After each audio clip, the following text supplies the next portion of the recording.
What is up, my friends? I am back and delighted to say we have a special guest today. Mr. Mo Chatra of the Anfield Index Money Talk podcast is joining me for a special on the finances around Liverpool Football Club. Mo, you are very welcome to the channel, sir.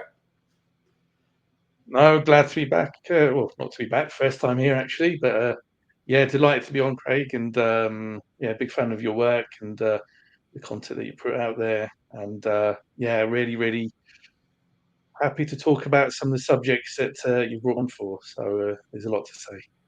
Well, I'd like to say as well, big fan of what you do, Mo. I've been following your account for years, and I found it always a very balanced account. It just gives an honest take on how you see the financial side and, of course, the fan side of football. So just before we get into it, Mo, maybe just give the viewers a little brief background to your own credentials, I guess, to speak about the finances, because I'm just a fan. I have no qualifications, but, of course, you do have a background in finance, so I'll just give you the floor. Yeah, sure. So I mean, I've been a football fan for a long time, and went into finance as a career. Became a chartered accountant close to 2 decades ago now. Have worked within finance around numbers for about 25 years. I don't work in the football industry, but then a lot of the prominent football finance accounts that you'll find on social media don't either.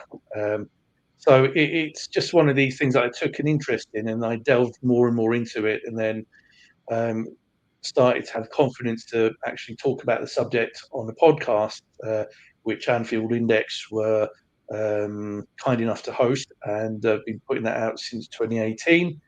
So have had a lot of very high caliber guests on there.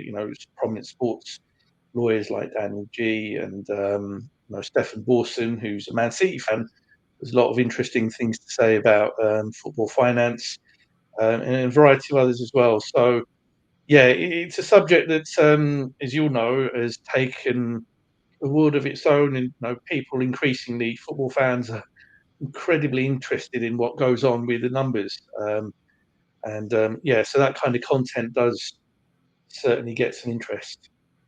I'm not sure if our viewers know this, but full disclosure, I started my whole content journey with Anfield Index back in the day. I did a little bit of writing for them, did the writers podcast with them. Nina helped talk me through my very first podcast, where I was quite simply a bag of nerves, Mo. I won't lie, I was a bag of nerves.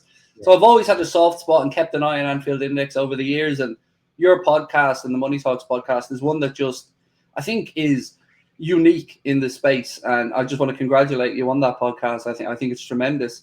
Um, I do want to get straight into this because we have a lot to get through, and I know your time is precious. So I want to start off with Hughes and Edwards, the sporting director, and I guess the prodigal son who's come back to the club. And I want to just ask a question: that do you believe that there is money available to these guys to spend? And secondly, do you think that they have autonomy to make these decisions without it flowing through somebody at FSG? To answer the first question, yes, absolutely. So if you go back to a year prior to the two of them, taking the helm when it came to recruitment, summer 2023, we ended the season, I think it was fifth place outside of the Champions League spots. Knew we were going into a year where we'd have no Champions League football, no Champions League revenue, and so finances would be a little bit tighter. In that summer, 2023, we had our biggest outlay on four midfielders, biggest spend for 5 years since summer 2018.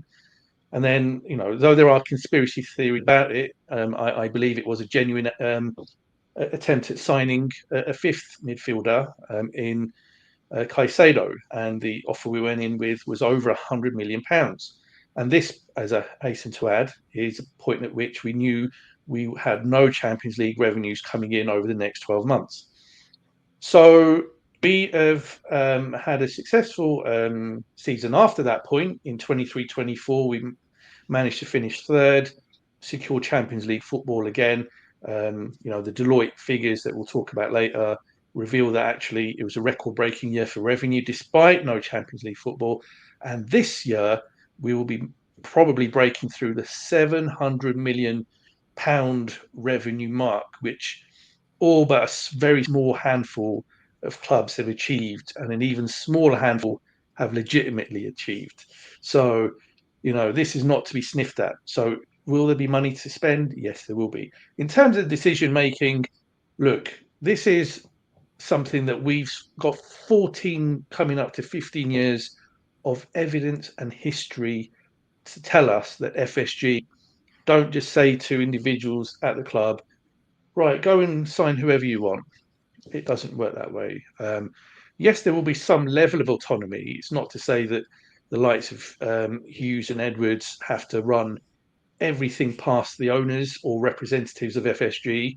But certainly when it comes to big signings, will they have to get the rubber stamp from Boston? Almost certainly.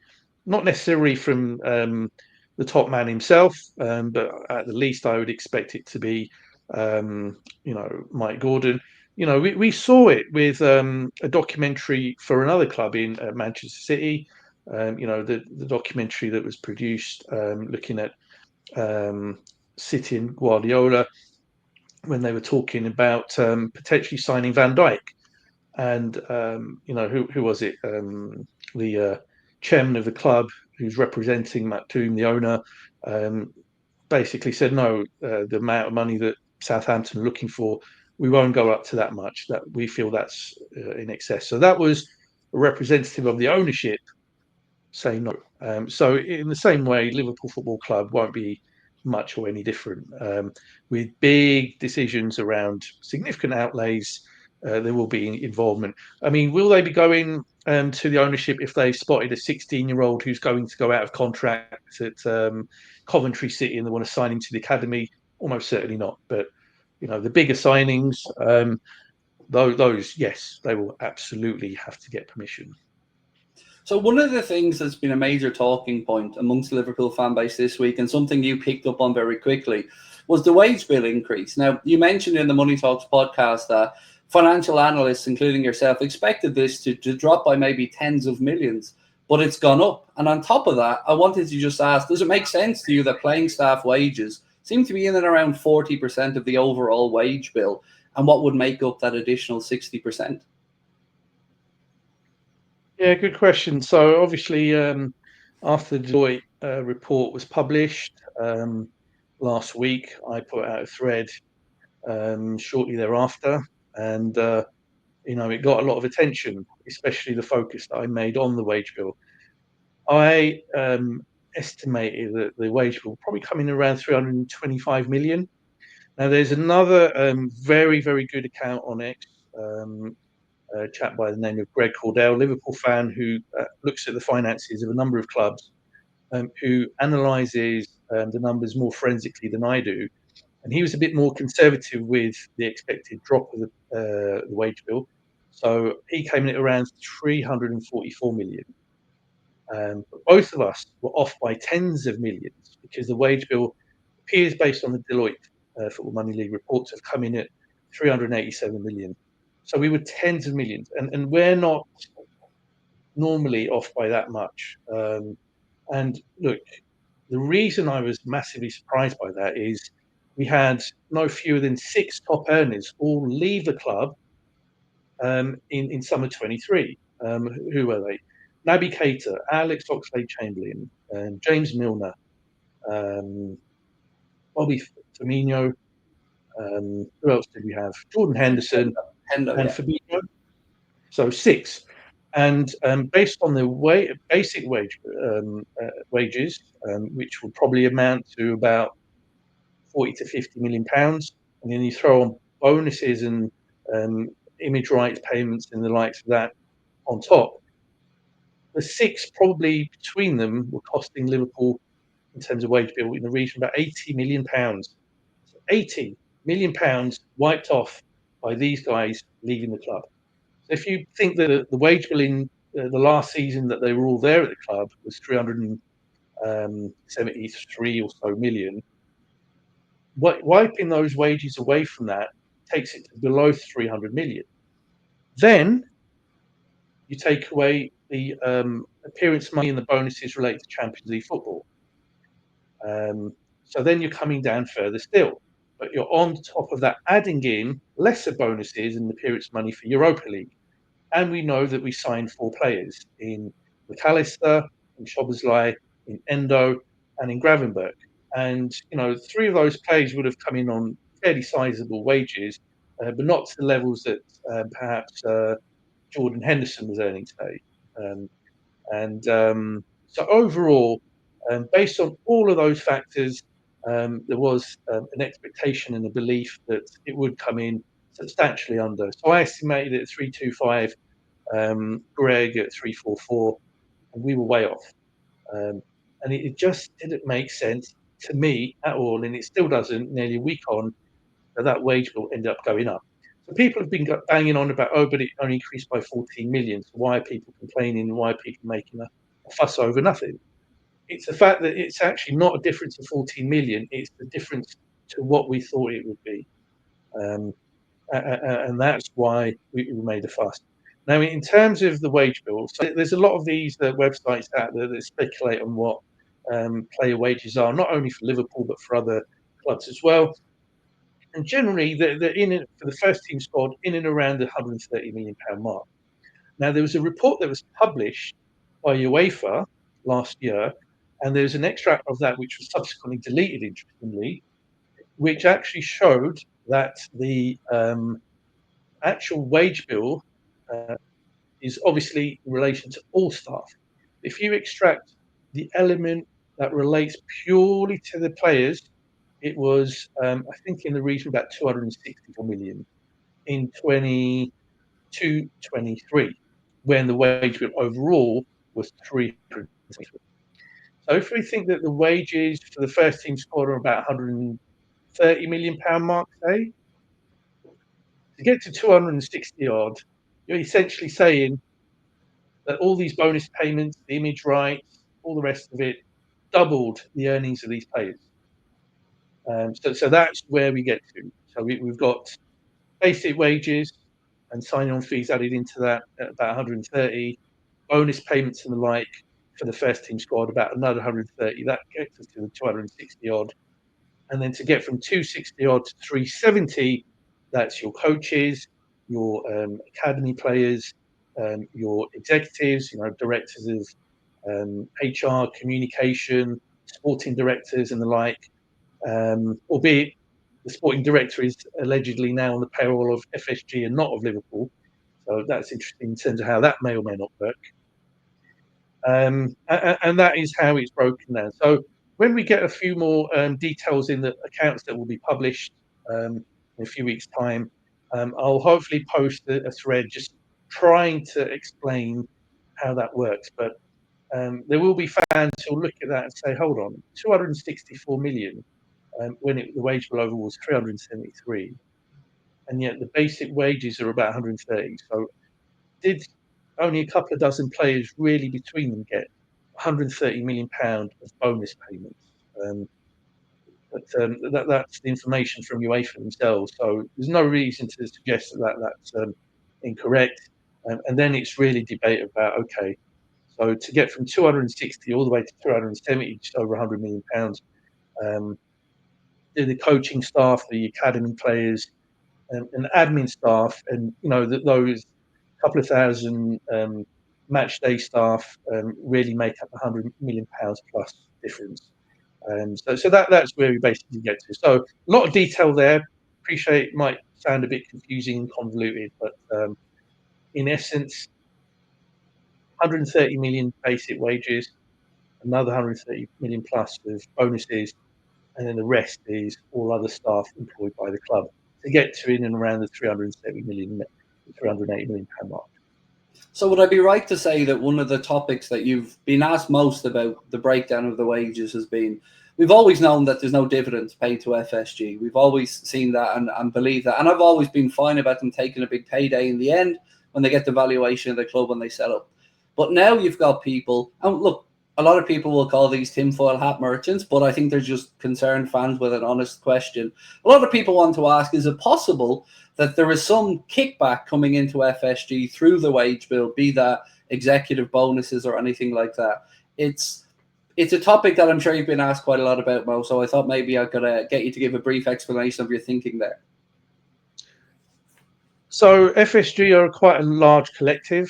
We know about the likes of Gordon, John W. Henry, Tom Werner, LeBron James, perhaps one or two others, but it's a much larger group than that. Now, if there are directors of the club that are earning at the club, there has to be a level of disclosure within the accounts in terms of who the highest paid director is.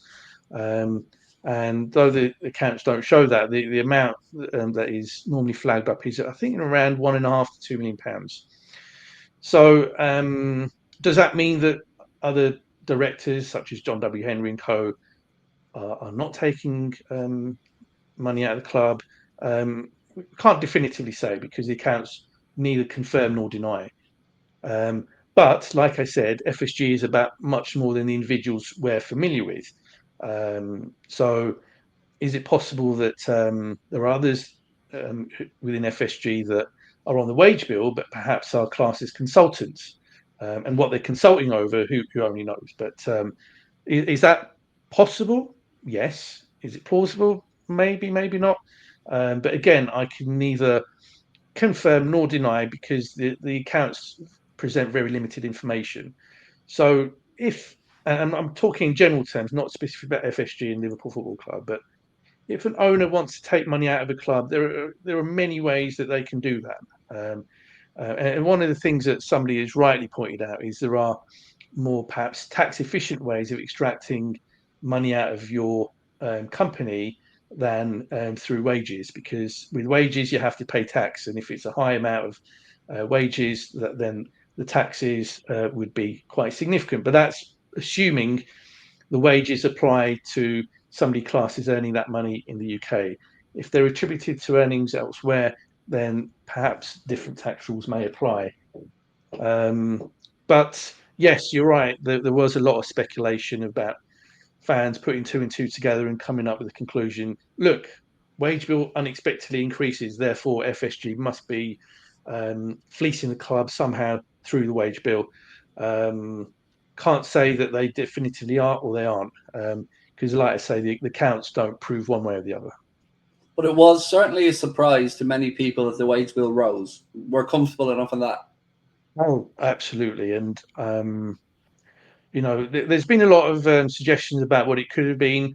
I mean, some have suggested that, well, maybe the deals are not as incentivized as they are. I'd struggle to believe that, though.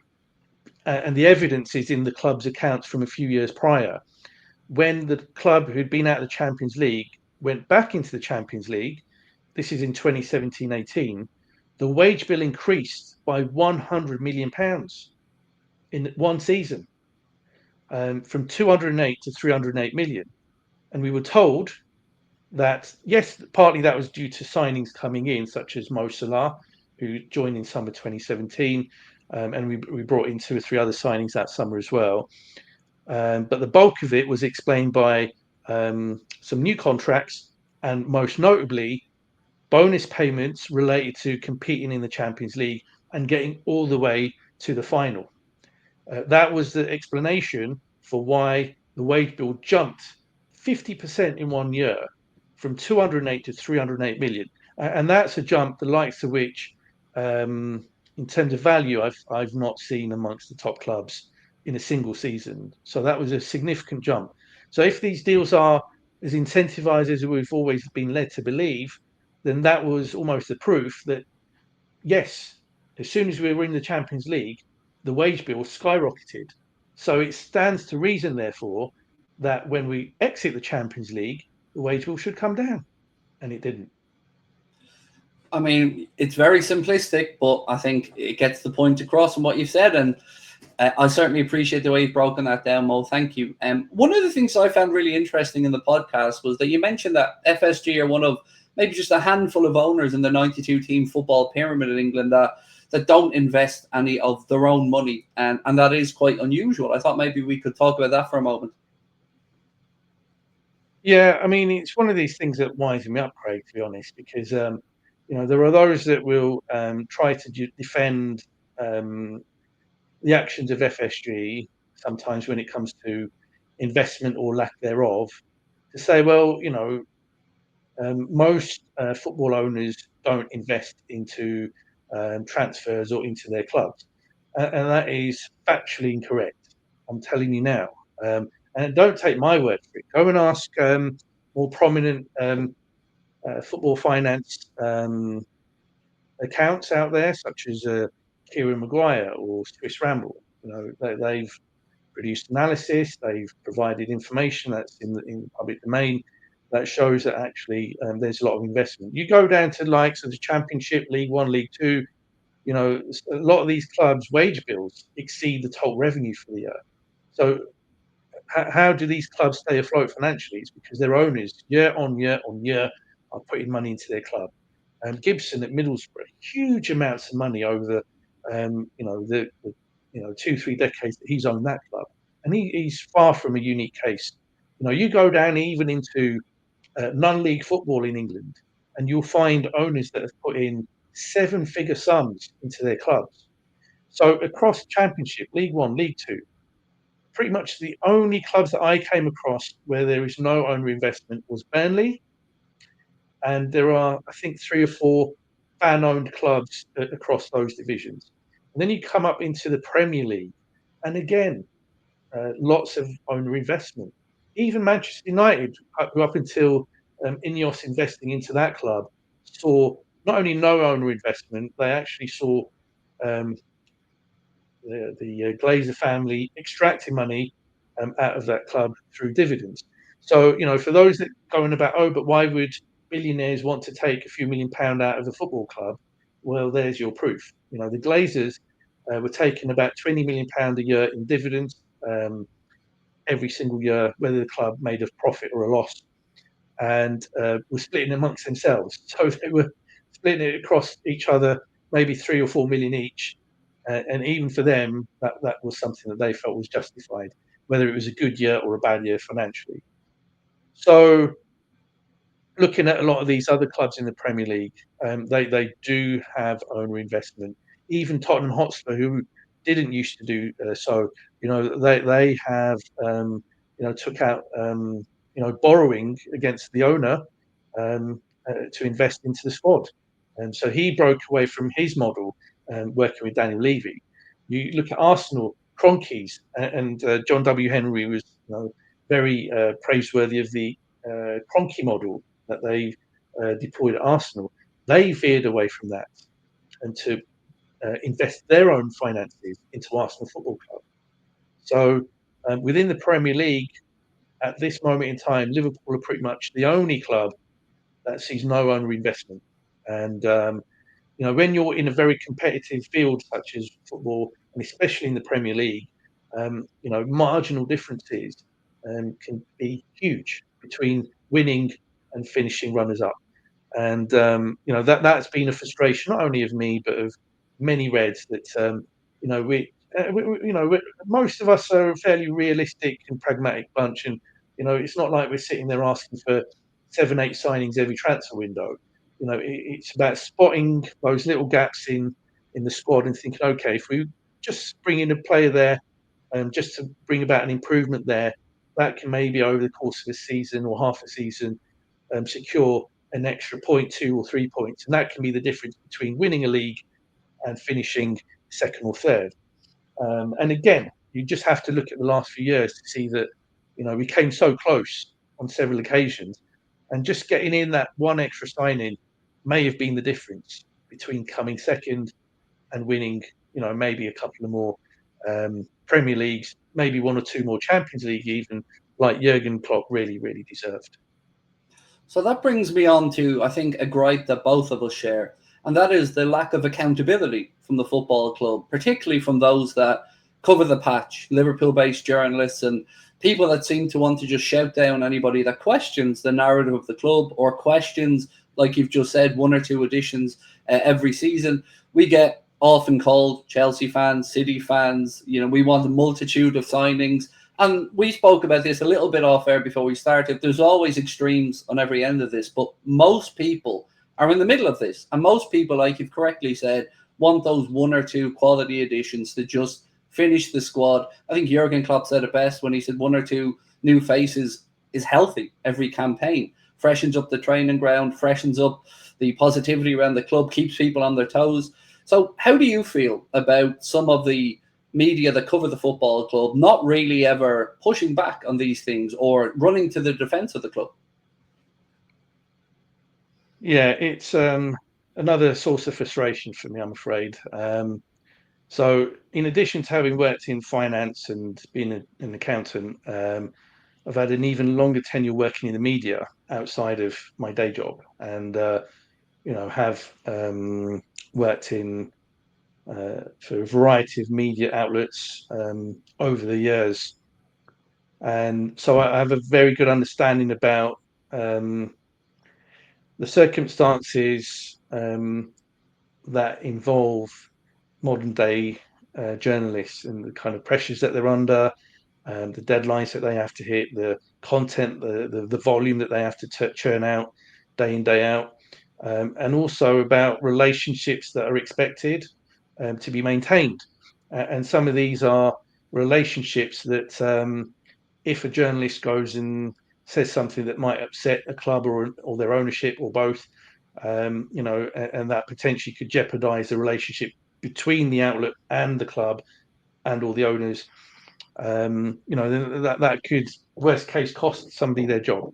So I get all of that, but at the same time, I also observe the way in which owners and clubs are covered by patch journalists elsewhere, and you see much of the same. But you also see when things are not going so well, when there are things that need to be perhaps scrutinised a bit more or questioned at the very least, that we see a bit more of that elsewhere.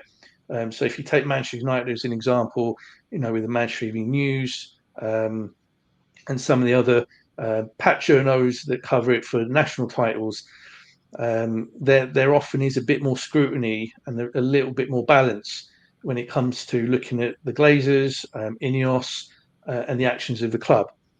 And then I could compare and contrast that to Liverpool Football Club and the way in which its patch journos behave. And I like many out there try to be balanced and objective about how the owners operate. And if you listen to my podcast and have done so for a while, you'll know that there have been many times that I've praised FSG and the way in which they do things. There's a lot that they've got wrong as well.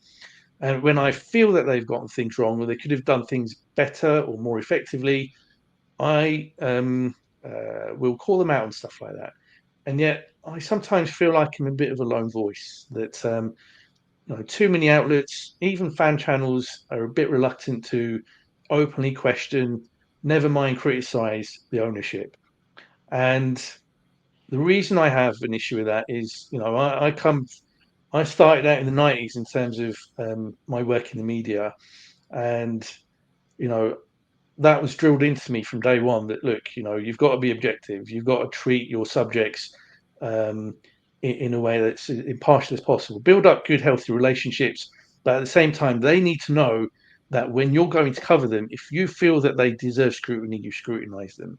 And yet there's too much silence over things that I think should be scrutinised. If you look at the summer transfer window from a few months ago, we ended it, in a season where Jurgen came so close yet far from winning that title. A new manager coming in, or a coach, I should say, and to essentially have no investment into that squad. Elsewhere, there would have been uproar. A lot of criticism of the ownership. And again, I say that the recruitment strategy is driven by the ownership. This is an ownership, by the way, that has a fundamental issue with the way in which transfers work within football. They come from a different sport, baseball, and it operates in a very different way. And I sort of get their frustrations with the system of transfers in football, and I do get it. And there are flaws to the way it works, but we're all stuck with it. And if you want to compete, if you want to attract talent, if you want to stay at the top, you've got to play by those games and by those rules. And the days of trying to outdo your rivals by outsmarting them by getting a 15 million pound signing and hoping that they'll blossom into someone that's world class is increasingly difficult, because more and more of these clubs are better than they were when we had our recruitment purple patch of between 2016 and 2018. A lot of our rivals were kind of sleeping at the wheel. Manchester United, when it came to transfer ID of talent, were all over the shop, and various other clubs were too. And most of them have upped their game. I mean, they still make some of our rivals some right howlers when it comes to recruitment.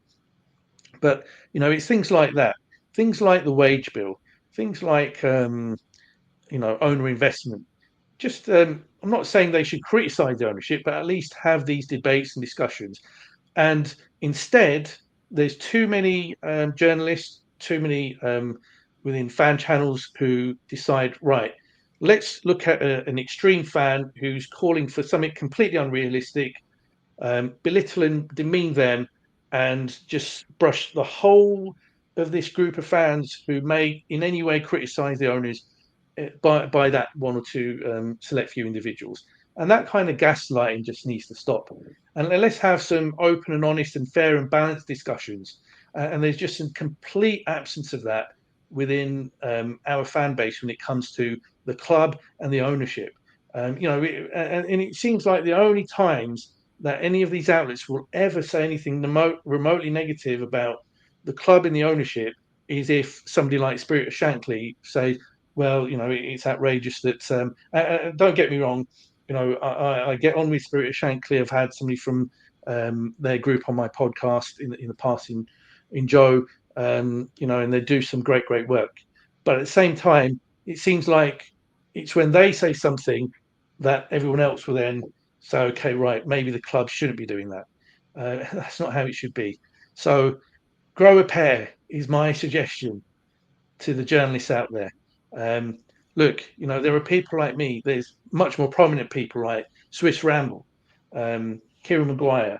If you're uncomfortable about delving into the subject of finance because it's not your area of expertise, that's all fine. But at least go and speak to people. And there are one or two that do, get some advice off of me when they write their stories, and I'm happy to provide some kind of steer. But we need to see a lot more of that. And I think only then, when the ownership is held to greater account, will we start seeing things that can start to change in a positive way. And the other thing I just wanted to say is that you get a lot of fans who say, we're top of this league, we're top of that league. What you're all moaning about? Shut up. No, you shut up. Because we can appreciate what's going on the pitch and admire it and revel in it and enjoy every moment. And this is turning into a great season. We all hope that Liverpool will end the season with at least the Premier League and possibly more. But the reason we take concern over things like recruitment is because it's okay, that's all well and good for now, but what about next year? So if, as we all know, the three players whose contracts have only a few more months to run all disappear, all three of whom are world class, best centre back in world football, best wide forward in world football, arguably the best right back in world football. To replace those players like for like, I estimate it to be about 400 million. Absolute worst case, in terms of lowest amount, probably 300 million. And that's before we even address positions like left back and DM. So come on, are we even going to get to the point where all three of those disappear, and still there will be no criticism or questioning of the owners and their model? So that's why I think things need to change, and we'd just like to see a bit more of a balanced approach rather than this kind of very black and white, support the owners, support the club at all costs. Anyone that criticises must be pilloried, must be mocked, must be denigrated. That's all complete and utterly uncalled for. Let's grow up now. We're all adults, and that kind of nonsense needs to stop. Well, I've certainly been on the end of that ire, frustration, and belittling from many people who try to paint a lot of us into this, as you said, very extreme view. And speaking with you beforehand, I said to you, I give FSG credit for so many things they've done at the club. They're by far not the worst owners. But that doesn't mean that they get a free pass. They have to be held to account on things that we feel deserve questioning, and the lack of additions or the lack of these contracts being sorted out. I mean, I've heard people try to excuse the contract situation of these three gentlemen that you've spoken about. And I think people can understand Mohamed Salah and Virgil van Dijk from an age perspective, that the club may have some reservations around length of contract. But Mo, there is simply no excusing allowing Trent Alexander-Arnold to run his contract to this position. You know, from a business perspective, from a footballing perspective, from a fan perspective, they have certainly taken their eye off the ball at the very least. Yeah, and you know, you just have to go back several more seasons and look at the amount of very good players that were allowed to go on a free. So when it comes to contract renewals, this is not a recent thing. This is going back over the last 4 or 5 years. We've actually not been very good at all when it comes to managing the squad. And you know, we've seen you know, a number of players leave on a free when, you know, if we knew that we didn't much want to keep them around and they held some value, then perhaps we should have sold them on and looked to replace. But that's again something that has drawn very little discussion within the media. You know, that kind of approach. So yeah, I think it's something that needs to change. I'm not hopeful it will change. I think we'll continue to see that level of silence, that complicity. And this is not me just sitting there coming out with nonsense conspiracy theories. This is somebody that's worked in the media, know how it works, knows how relationships operate, the whole arrangement around access. And the other thing, Craig, that I just want to flag up, which may be a bit contentious, but it needs to be said, is that the club has, you know, in recent times recruited journalists into positions within the club. So if you're a journalist out there and you know, okay, if you do as the club wants you to do, if you say what you say what they want you to say, then there may be a chance you may land a job with the club. And most of these patch journalists are supporters of Liverpool Football Club, and they may have, you know, grown up thinking one day I'd like to live to work for the club. And that sort of thing for me is problematic. And that's nothing against individuals that are former journalists that are working for the club, nothing at all. But it's that kind of message it sends out to journalists that, look, you know, if you behave, if you don't cause us trouble, we may look after you in the future.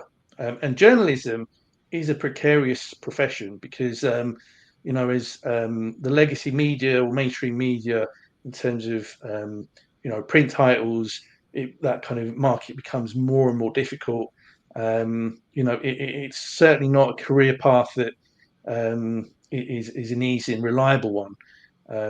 So that sort of potential carrot may be quite tempting. So therefore, if you're a young journalist that's starting to cover Liverpool Football Club, it might be quite tempting to just toe the line and say, right, okay, well, the club will scratch my back in the future if I scratch theirs, figuratively speaking. That sort of thing doesn't sit well with me. And it shouldn't with most fans either. I have always said this very same thing, and the way I try to speak about it, I say it's not a healthy relationship because it's a very one-sided relationship between the media and the owners of the football club. In any walk of life, be it politicians or teachers or anyone, there's always somebody that has to ask dissenting questions or somebody who has to ask difficult questions. And it isn't a healthy relationship if you're surrounded by sycophants who just say yes to everything because of the carrot that you've just mentioned. So thank you for explaining that as you have, Mo, because it's something I've wondered myself and something I've banged on about for a long time. I just don't think it's healthy. I don't think it's good for the sport that we don't have these difficult questions being asked by some. But I also do sympathize and understand the other side of it that you've mentioned about the carrot and the stick and a potential job there in the future. And if you're a fan and you throw that into the mix as well, of course, it's dream scenario stuff, isn't it? You know, working for the football club. It's a once in a lifetime opportunity. So to finish up, Mo, I had a couple of quick things I wanted to ask you about.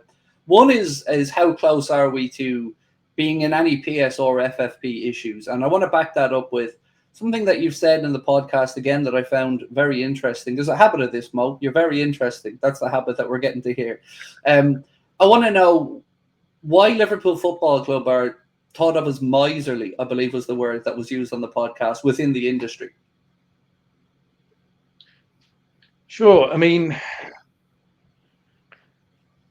it's interesting because if you look at a lot of these clubs around Europe, the real giants, your Bayerns, your Real Madrids, Barca's, Man United's, they like to present this aura of us being a superpower.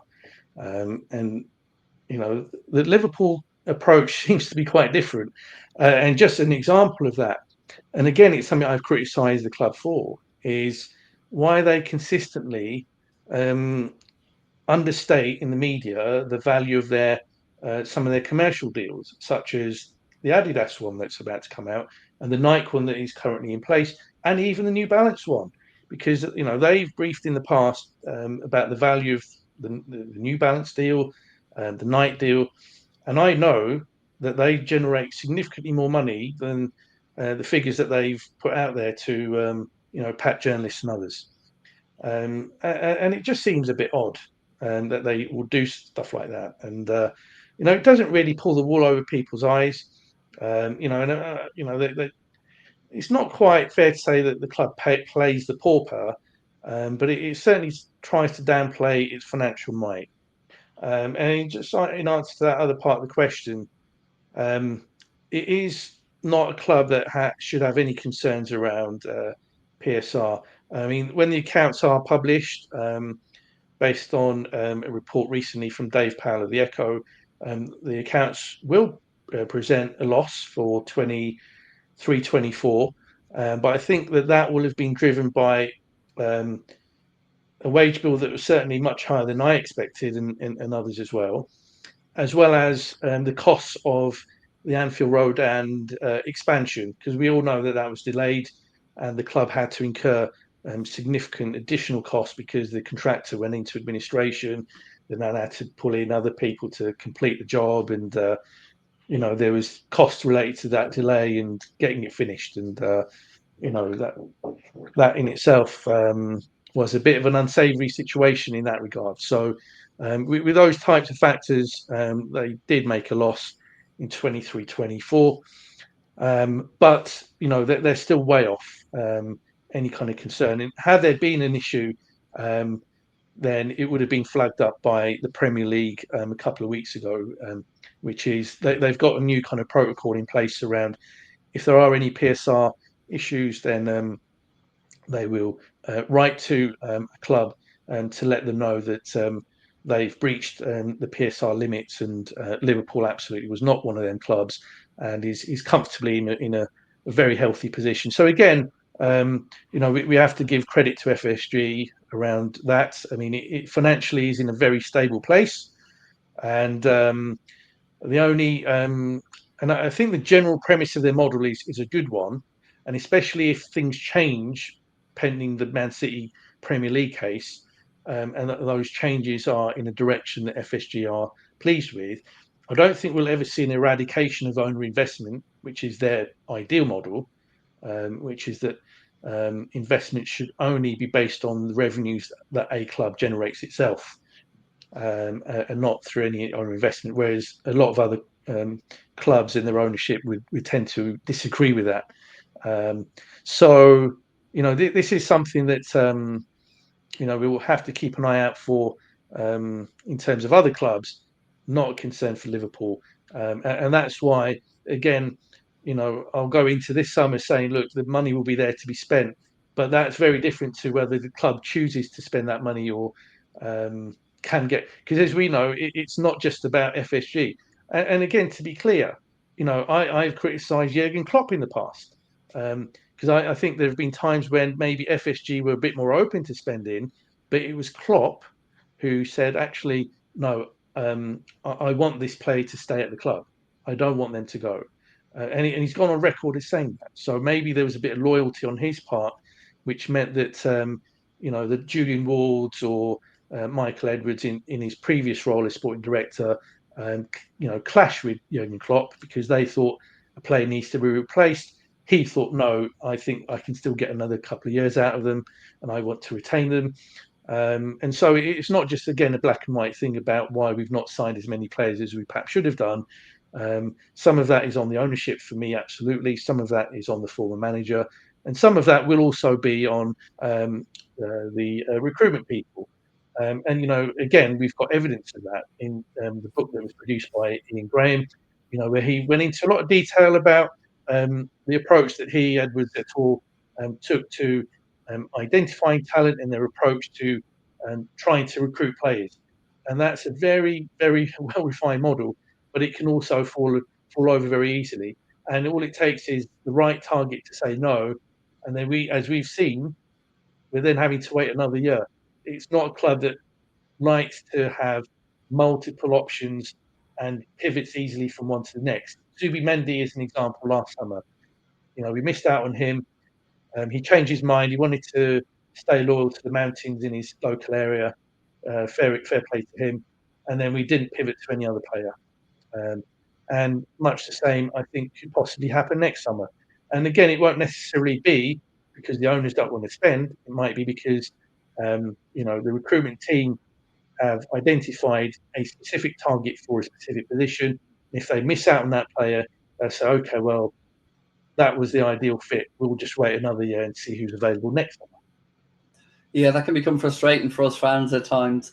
The last thing I just wanted to ask you about, to lean on your accountancy background, is could you give us a brief explanation of amortization and why it's important and why it's so prominent in football? And we hear it brought up in pretty much every set of accounts, or whenever we talk about football finances or a player coming into a club and the cost of that being spread over X amount of years.